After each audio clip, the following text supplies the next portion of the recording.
متابعين الكرام، اليوم سنتحدث عن استرجاع إقليم وادي الذهب سنة 1979 في إطار عملية قدر العسكرية التي أطلقتها القوات المسلحة الملكية المغربية بتعليمات من الملك الراحل الحسن الثاني رحمه الله، بعد أن قررت موريتانيا الانسحاب من الإقليم الذي كانت تسيطر عليه وفق اتفاقية مدريد.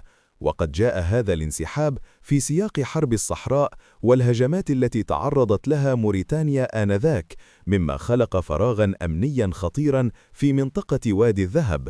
وكان من المحتمل أن تسيطر جبهة البوليساريو على الداخلة وباقي المناطق، لكن المغرب تحرك بسرعة وحسم، وأطلق عملية عسكرية سريعة ومنظمة شملت انتشاراً برياً وجوياً وبحرياً، حيث أعادت القوات المغربية تمركزها داخل الإقليم، وتم تعزيز الوجود العسكري في الداخلة وبئر أنزران والمناطق الاستراتيجية. وقامت البحرية الملكية بتأمين ميناء الداخلة، كما نفذت القوات المحمولة جواً عمليات إنزال لتأمين المدينة. وفي الوقت نفسه جرت معركة بئر أنزران التي شكلت نقطة حاسمة، حيث تم التصدي لمحاولات التسلل نحو الداخلة وتم إحباط الهجوم.